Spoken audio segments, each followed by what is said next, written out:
మన తెలంగాణ కాంగ్రెస్ ప్రభుత్వం కేసీఆర్ ప్రభుత్వం గురించి చెప్పండి.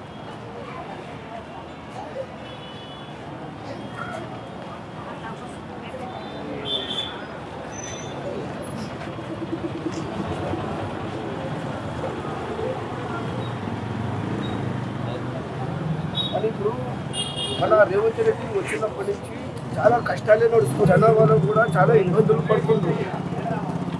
ఈ కాంగ్రెస్ ప్రభుత్వము మన రేవంత్ రెడ్డి గెలిస్తే ఏమవుతుందంటే మన కింద పడిపోతుంది. కాంగ్రెస్ ప్రభుత్వము మన రేవంత్ రెడ్డి గెలిస్తేనే మన జుబ్లీస్ అనేది చాలా రద్దు అయిపోతుంది, చాలా సర్వనాశనం అవుతుంది. మళ్ళా తెలంగాణ ప్రభుత్వం మన రాష్ట్రం అంతా ఏమవుతుందంటే సర్వనాశనం అయిపోతుంది.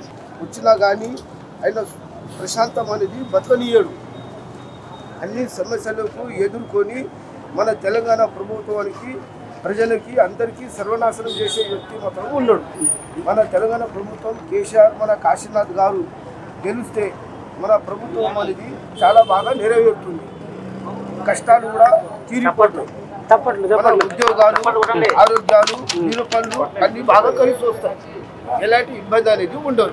రేవంత్ రెడ్డి వచ్చినప్పటి నుంచి అన్యాయం జరుగుతుంది కానీ న్యాయం అనేది జరగదు. తెలంగాణ ప్రజలకు ఏమైనా న్యాయం జరుగుతుందా? తెలంగాణ మన ప్రభుత్వానికి మన కేసీఆర్ మన కాశీనాథ్ గురించి అంత ప్రభుత్వం మంచిగా నెరవేరుతుంది. జూబ్లీహిల్స్ ప్రజలకు ఏమైనా న్యాయం జరుగుతుందా? రేవంత్ రెడ్డి గెలిస్తే మాత్రం చాలా అన్యాయం అయిపోతుంది, చాలా నష్టం అయిపోతుంది, అభివృద్ధి జరగదు.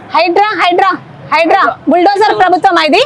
మన మన ప్రభుత్వం మాత్రము మన కాశీనాథ్ గురించి చేస్తే అంత ప్రభుత్వం చక్కగా జరుగుతుంది. ఇప్పుడు నిరుద్యోగులకు న్యాయం చేస్తాడు రేవంత్ రెడ్డి. ఇప్పుడు హామీలు ఇస్తున్నాడు కదా నిరుద్యోగులకు ఈ రేవంత్ రెడ్డి మాత్రం సరిగా ఏం చేయడు, అంత అన్యాయమే చేస్తాడు.